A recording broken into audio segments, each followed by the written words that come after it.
And now Mr. Tannock. Madam President, reaching an agreement with Iran last summer regarding its nuclear ambitions was a major diplomatic success for the European Union and US foreign policy interests.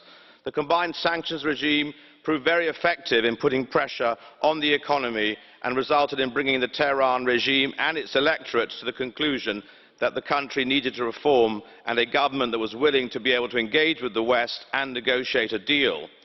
The Iranian government is not one that we in Europe share common values with.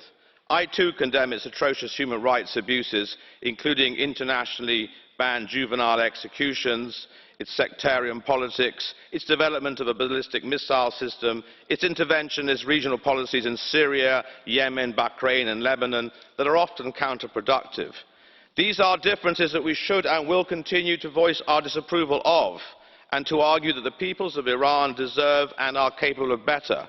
Such concerns, however, should not dictate a policy of total disengagement. The negotiations were a final attempt to prevent Iran from acquiring nuclear weapons and in turn hastening an inevitable nuclear arms race in the Persian Gulf region without the use of force.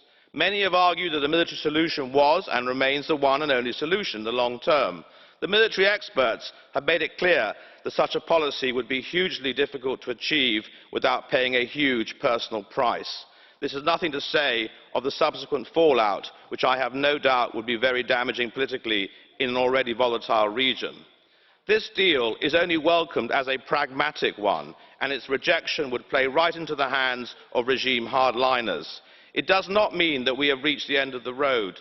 Close scrutiny that the terms are being adhered to and a will to reimpose sanctions at the slightest of violations are of utmost importance. It's unknown where this deal will take us over the next decade, but I personally remain hopeful that it can build trust and allow time for a new political landscape to develop from that ancient Persian culture and to emerge from that. I too would like to take this opportunity to extend my thanks to Richard Howitt.